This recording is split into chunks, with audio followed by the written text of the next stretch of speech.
Eu sou a Patrícia Vieira e esse é o IC Entrevista. Sejam bem-vindos.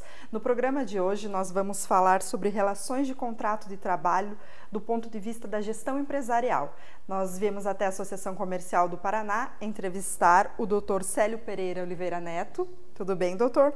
Que é advogado, doutor em Direito do Trabalho pela PUC de São Paulo e é coordenador do Conselho de Relações Trabalhistas aqui da Associação Comercial do Paraná. Tudo bem? Tudo bem, Patrícia. Obrigado pelo convite, é uma alegria. Boa tarde a todos que nos ouvem. Seja bem-vindo. Muito obrigado. Então, para começar, nós estamos vivendo um momento que é diferente e é novo para todo mundo. O que mudou nas relações trabalhistas entre trabalhador e empregador? Bom, sob o ponto de vista legal, nós temos aí alguns marcos importantes a serem colocados nesse momento de modo muito resumido. Primeiro, nós tivemos ali o Decreto Legislativo 6, que reconheceu o estado de calamidade pública. Correto. Isso é importante porque a partir daí a gente passa a ler todas as relações na sociedade de uma forma diversa. Então eu saio daquilo que a gente chama na escola de condições normais de temperatura e pressão, CNTP, Sim. E passo a avaliar todo o cenário sob uma nova ótica, a ótica da desordem.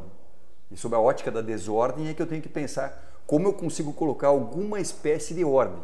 E aí eu tenho que combinar valores constitucionais de uma maneira que eu procure preservar ao máximo os valores mais importantes.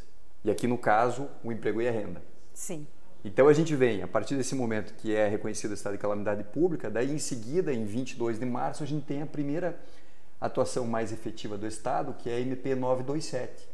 Perfeito. Que ali o governo traz o teletrabalho, ele simplifica o regime de teletrabalho que já existia, depois eu posso falar alguma coisa a respeito. Aí ele traz algumas situações como uma desburocratização e uma simplificação também no processo de concessão de férias, tanto individuais quanto coletivas.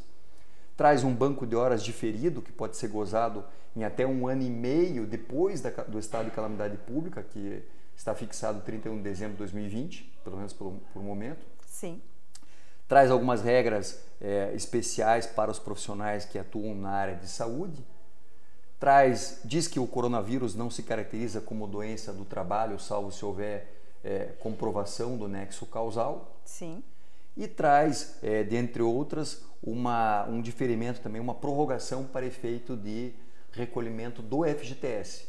Então o trabalhador pode fazer um pouco de caixa nesse momento, na medida em que ele não precisa pagar as competências de março, abril e maio, podendo pagar a partir de junho e parcelado em 6 vezes sem multa nem juros. Correto. Mas nesse momento ainda não tinha nada de efetivo do Estado em termos de uma participação mais contundente sob o aspecto financeiro para ajudar na manutenção desses empregos e a manutenção da renda do trabalhador, a preservação das empresas. E isso só vem algum tempo depois, na verdade lá na madrugada do dia 1º de abril, já no dia 2 de abril, meia-noite e meia, sai a medida provisória 936. Sim. Por que demorou tanto, Patrícia? Porque, em razão do estado de calamidade pública, o governo fez o quê? Ele foi até o STF e disse, olha, estamos em estado de calamidade pública, eu preciso que você me autorize a gastar mais do que está previsto na LDO, na Lei de Diretrizes Orçamentárias. E aí, mediante essa autorização, o governo faz o quê? Aí ele entra com recursos, que aí ele tem a autorização para gastar mais do que estava constando do orçamento. Perfeito. E aí ele disponibiliza algo que é chamado de benefício emergencial. Então a medida provisória 936, ela vem com três pontos fundamentais. É o benefício emergencial, que vem combinado com a suspensão de contrato de trabalho ou com a redução de jornada de trabalho e salário de modo proporcional. Correto. Depois vem uma medida provisória 944 que procura oferecer algum recurso para efeito de pagamento, para efeito de que o empregador arque com a folha de pagamento. Então aí tem juros de 3,75% ao ano, que são juros baixíssimos, né? E que podem ser parcelados em 36 vezes com carência de 6 meses. É bem verdade que os bancos não estão efetivamente oferecendo isso, em que pese o Estado participe com 85% do risco disso.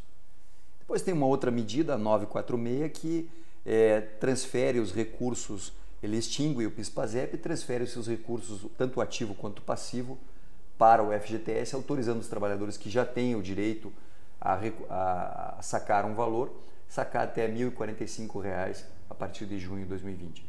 Então, de forma muito resumida, é isso que o governo fez no campo das relações do trabalho. Ok. Em relação ao teletrabalho, que é uma coisa que nós temos ouvido bastante, quando ele é possível, quais as modalidades e, de fato, o que é o teletrabalho? Ótima pergunta. Então, o teletrabalho é o trabalho à distância por meio da comunicação e informação, ou informática. Certo. Sempre que eu trabalhar, portanto, pela telemática, comunicação e informação, ou informática, de forma descentralizada, ou seja, fora da empresa, eu estou em teletrabalho.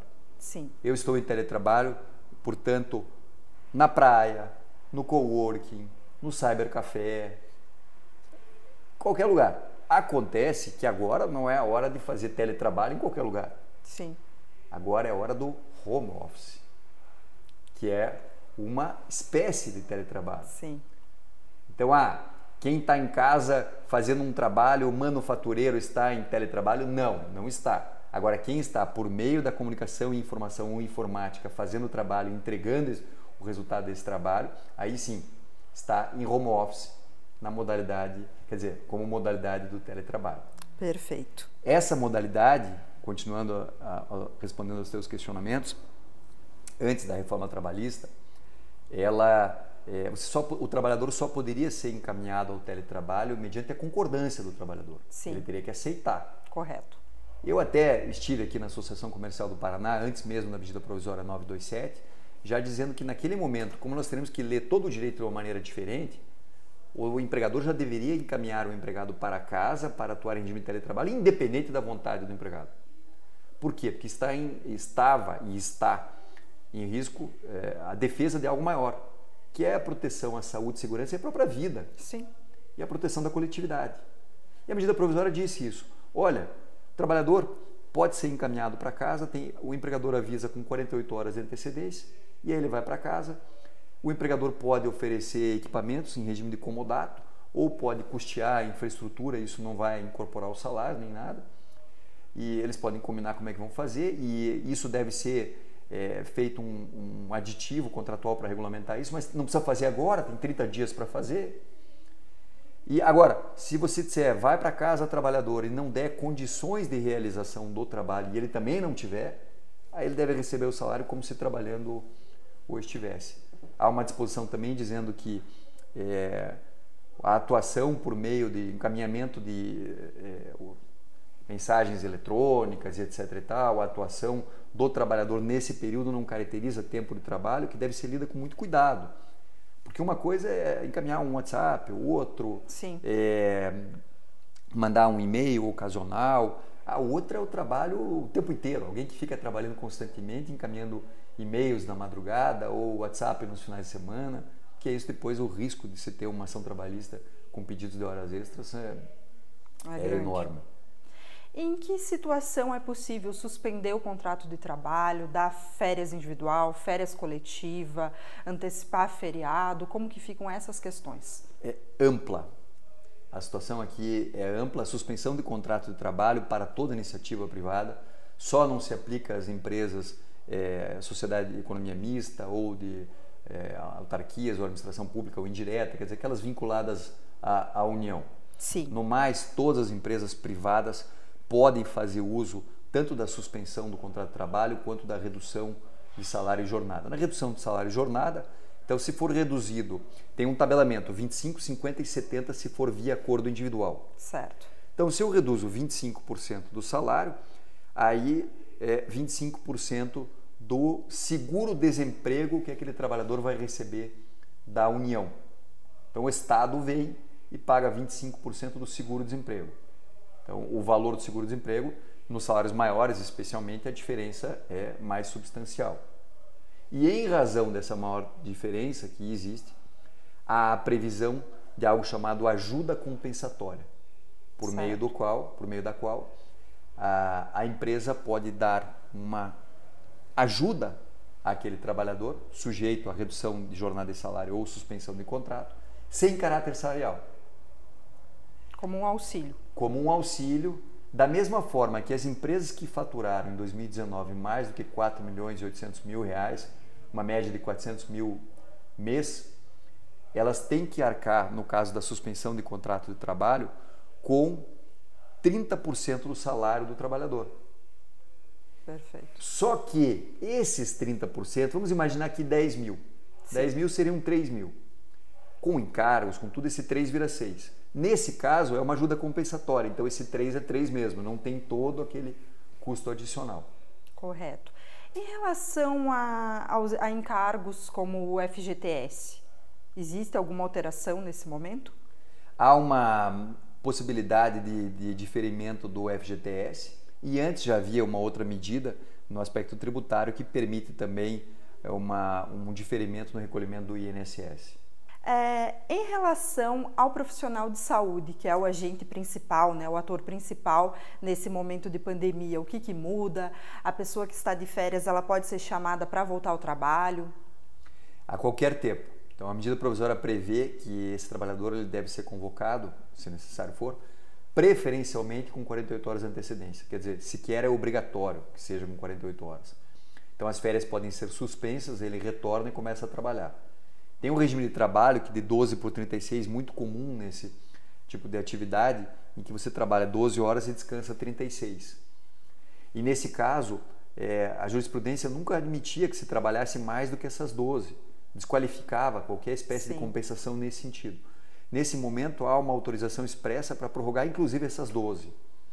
E essas horas que forem trabalhadas a mais, elas podem ser compensadas depois num banco de horas, chama-se um banco de horas diferido aqui, que vai ser, pode ser gozado depois, compensadas essas horas, em 1 ano e meio a partir do fim do estado de calamidade pública, que a previsão é 31 de dezembro de 2020. Correto. E da mesma forma, essas escalas de intervalo entre um dia e o outro de trabalho também ficam flexibilizadas. Pode existir alguma escala nesse sentido também. Então, esse profissional fica à disposição da sociedade de uma maneira mais imediata. A gente tem que ser muito grato, que é quem está cuidando da gente para evitar o caos ainda maior, né? Sim, enquanto nós estamos em casa, estamos nos preservando, eles estão trabalhando. É um momento muito mais de negociação caso a caso do que de consulta à jurisprudência? O judiciário ele tem se posicionado, a gente tem participado de discussões a respeito, inclusive com juízes. Ele tem se manifestado no sentido de que nós sabemos que não estamos em condições normais de temperatura e pressão. Sim. E a manifestação do judiciário tem sido, quando eu falo judiciário, de quem vai julgar e etc., quer dizer, os juízes têm dito, nós vamos avaliar se existe boa-fé e se há razoabilidade, se há proporcionalidade naquilo que foi negociado, naquilo que foi ajustado. Então, a medida provisória 936, que permite o ajuste direto com o trabalhador, ela traz alguns condicionantes. Então eu posso negociar diretamente de forma individual, sem o sindicato, quando ele ganha até 3 salários mínimos, por exemplo. Correto. Por que até 3 salários mínimos? Porque aí o impacto, não que não haja impacto, Sim. que não seja, mas o impacto é menor, sob o ponto de vista se você for pegar a proporção, do que de alguém que ganha 10 mil nessa redução, já que eu vou tomar como base de cálculo o seguro-desemprego para o benefício emergencial. Correto. Da mesma forma, eu posso negociar sem o sindicato quando o trabalhador é hipersuficiente, ou seja, aquele que ganha mais do que 2 vezes o regime geral da Previdência Social, que é 12.202 e alguns centavos, e tem diploma de nível superior. Ou com todo mundo, desde que seja limitado a 25% de redução do salário e jornada. Então, qual foi o objetivo aqui do governo? Foi o seguinte, olha, tem que negociar de forma rápida e muita gente, o pequeno empregador sequer tem um advogado disponível nesse momento, ele tem que saber como fazer. Faça assim, faça um acordo desse modo. E as empresas médias, maiores, que têm um número maior de trabalhadores, elas vão Sim. saber como lidar, como negociar com o sindicato. Tem o seu setor jurídico e tudo mais. Exato. Doutor Célio, muito obrigada pelas informações. Imagina. Foram esclarecedoras. Eu acho que nesse momento a questão principal é o bom senso. e preservar a saúde e a vida. Então, lembrando que nós estamos usando máscaras, a gente só tirou para entrevista, redobre os cuidados de higiene, mantenha o distanciamento social, lave as mãos, use álcool em gel e que a gente passe por tudo isso o mais breve possível e em relação ao trabalho que nós possamos preservar o máximo possível de empregos. E nesse sentido, para finalizar, eu quero dizer o seguinte, o brasileiro gasta 37 dias por ano no trânsito. Correto. A nossa economia, são consumidos 62 bilhões de reais só no trânsito nas regiões metropolitanas. O tempo que nós gastamos da nossa vida indo e voltando ao trabalho, nós estamos aprendendo uma lição agora com o trabalho à distância, com o teletrabalho. Sim. Então eu não sou favorável ao teletrabalho full time, todo o tempo fora da empresa.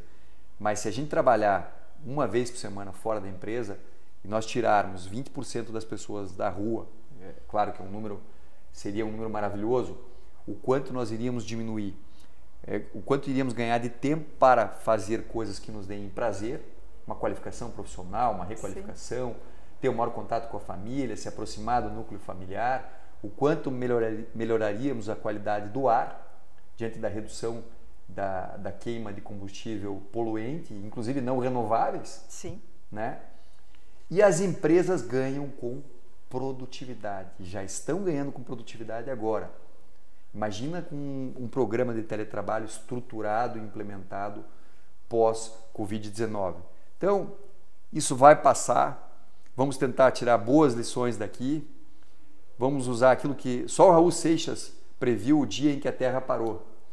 Mas, já que estamos vivendo esse momento, vamos tentar tirar o melhor daqui e que fiquem todos bem e saiamos daqui para uma melhor depois disso tudo. Com certeza, que a gente se torne seres humanos melhores acima de tudo. Sem dúvida. Muito obrigada pela entrevista. Imagina, uma alegria. Obrigada a você, siga o nosso canal e vejam outros vídeos. Tchau, tchau. Até a próxima.